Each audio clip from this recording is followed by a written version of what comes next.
இப்பதானே கல்யாணம் ஆச்சு. அதுக்குள்ள பிரியங்கா காலுக்கு என்னாச்சு? வேதனையில கணவர். விஜய் டிவியோட செல்ல பிள்ளையான பிரியங்கா தேஷ்பாண்டேவுக்கு ஏப்ரல் மாசம் கல்யாணம் நடந்த நிலையில, கால்ல கட்டோட இருக்கக்கூடிய ஃபோட்டோவ ஷேர் பண்ணியிருக்காங்க. இத பார்த்த ரசிகர்கள் எல்லாருமே, பிரியங்காவுக்கு என்னாச்சு அப்படின்னு அவங்கள நலம் விசாரிச்சுட்டு வராங்க. எல்லாரோட மனச கவர்ந்த பிரபல தொகுப்பாளினி பிரியங்கா, வசி அப்படிங்கிறவர கல்யாணம் பண்ணிக்கிட்டாங்க.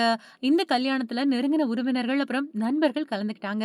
பிரியங்காவுக்கு ஏற்கனவே கல்யாணமாகி விவாகரத்து பெற்றதால தன்னோட 2வது கல்யாணம் பத்தி யாருக்குமே சொல்லாம ரகசியமா வச்சிருந்தாங்க.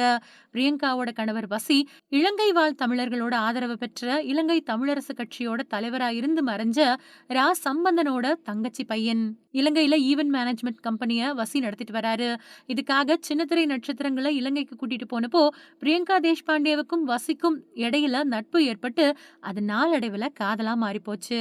அதுக்கப்புறமா 2 பேரும் பெற்றோர் சம்மதத்தோட கல்யாணம் பண்ணிக்கிட்டாங்க. கல்யாணமான கையோட பிரியங்கா தன்னோட காதல் கணவர் கூட லண்டனுக்கு தேன் நிலவுக்கு போயிட்டாங்க.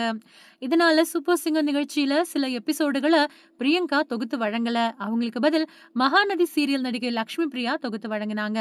இதுக்கப்புறமா பிரியங்காவோட கணவர் வசி தன்னோட இன்ஸ்டாகிராம்ல பிரியங்கா கூட ஜோடியா எடுத்த புகைப்படத்தை பதிவிட்டு பிரியங்கா தேஷ்பாண்டேவை குறிப்பிட்டு எப்போ வரீங்க அப்படின்னு கேட்டிருந்தாரு. அதுக்கு கமெண்ட் மூலமா ரிப்ளை கொடுத்த பிரியங்கா ஐ லவ் யூ, இன்னும் கொஞ்ச நாட்கள்ல வந்துடுறேன் அப்படின்னு பதிவிட்டிருந்தாங்க. இதை பார்த்த பல பேர் என்ன பிரியங்கா கணவரை இப்படி தவிக்க விடலாமா அப்படின்னு கணவரை தனியா விட்டுட்டு பிரியங்கா எங்க போனீங்க அப்படின்னு இணையத்துல பல பேர் கேட்டுட்டு வந்தாங்க. இப்போ பிரியங்கா தேஷ்பாண்டே காலில் கட்டோட இருக்கக்கூடிய போட்டோவை ஷேர் பண்ணி கால்ல எலும்பு முறிவு அப்படின்னு பதிவிட்டிருக்காங்க. இதை பார்த்து பல பேர் பதறி போய் நலம் விசாரிச்சு சீக்கிரத்திலேயே குணமடைய வாழ்த்துக்களையும் சொல்லிட்டு வராங்க.